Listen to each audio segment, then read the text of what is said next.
Halo teman-teman, di sini saya akan menjawab soal UTS Makul Metode Penelitian Bisnis. Yang pertama, bagaimana cara mendapatkan judul penelitian bisnis, yaitu dengan bidang keilmuan, menentukan topik, menentukan tema, menentukan fokus, keberlanjutan penelitian, memilih metode pendekatan, menegaskan judul penelitian. Nah, selanjutnya, bagaimana cara membuat latar belakang penelitian. 1. Melakukan analisis literatur setelah menentukan tema atau masalah. Lakukan analisis literatur terhadap artikel ilmiah, buku, atau jurnal yang terkait dengan tema kamu pilih. Analisis ini tentukan tema atau masalah yang akan diangkat sebelum menulis latar belakang. Tentukan terlebih dahulu tema atau masalah yang akan diangkat dalam skripsi kamu. Dengan menentukan tema atau masalah secara jelas, kamu akan lebih mudah dalam mengembangkan latar belakang yang berkaitan. Yang kedua, memberikan pemahaman yang lebih baik tentang permasalahan dan memberikan basis konsep teori yang diperlukan untuk menulis latar belakang dengan baik dan tepat. 3. Sampaikan alasan penelitian Anda setelah melakukan analisis literatur. Sampaikan alasan mengapa Anda melakukan penelitian tersebut. Apakah tujuannya untuk memberikan solusi atau suatu masalah, atau memberikan pemahaman yang lebih dalam mengenai konsep tertentu? Sampaikan alasan kamu secara jelas dan jangan ragu-ragu dalam menulisnya. Yang keempat, buat garis rencana penelitian. Berikan gambaran secara singkat mengenai rencana penelitian yang akan dijalankan. Kamu bisa menyebutkan metode penelitian yang digunakan, jenis data yang akan dikumpulkan, dan berbagai prosedur dan teknik penelitian yang akan dilakukan. Dalam bagian ini, sebaiknya sampaikan garis besar secara singkat untuk memberikan pemahaman yang jelas kepada pembaca. Yang kelima, berikan konteks dan latar belakang dari tema tertentu. Terakhir, berikan konteks dan latar belakang dari tema tertentu yang digunakan dalam penelitian. Berikan pemahaman yang jelas dan ringkas mengenai latar belakang dari penelitian yang akan dilakukan, serta memperkenalkan pembaca untuk konsep dasar yang terkait dengan penelitian tersebut. Nah, selanjutnya cara merumuskan masalah atau membuat rumusan masalah. 1. Dengan cara mengidentifikasi masalah yang akan diteliti. 2. Mempersempit topik yang akan diteliti. 3. Mengkaji rujukan yang berkaitan dengan topik yang akan diteliti. Dan yang terakhir, menyatakan rumusan masalah dalam kalimat pernyataan. Nah, selanjutnya ada cara membuat bab 2 tinjauan pustaka. Dengan cara 1. Mencatat teori yang akan dibutuhkan. 2. Melakukan ikhtisar referensi. 3. Melakukan proses sintesis dan perbandingan. 4. Melakukan analisa terhadap referensi. Kelima, melakukan identifikasi debat, tema, dan kesenjangan.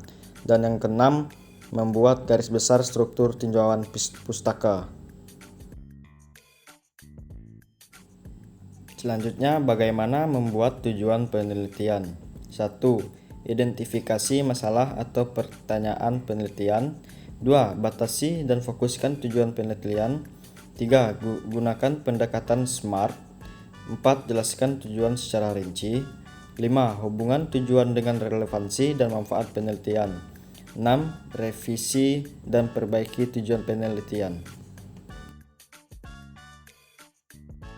Selanjutnya, apa itu manfaat penelitian?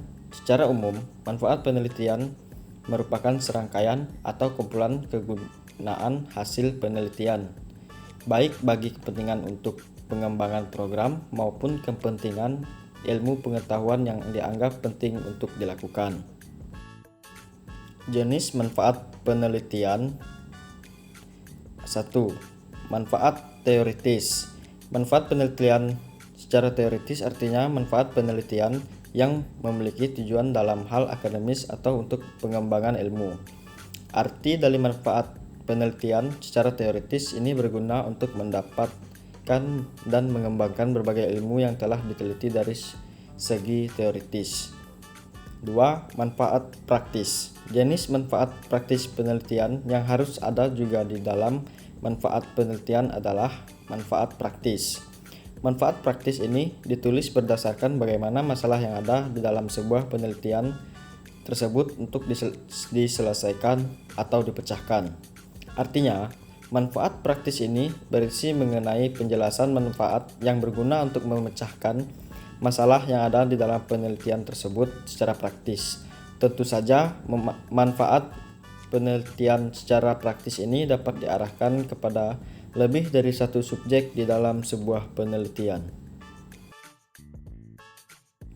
Nah, selanjutnya bagaimana cara membuat penelitian terdahulu? 1. Dengan cara mencari judul yang sesuai. 2. Buka abstrak. 3. Tulis studi pendahuluan. Yang keempat, bandingkan.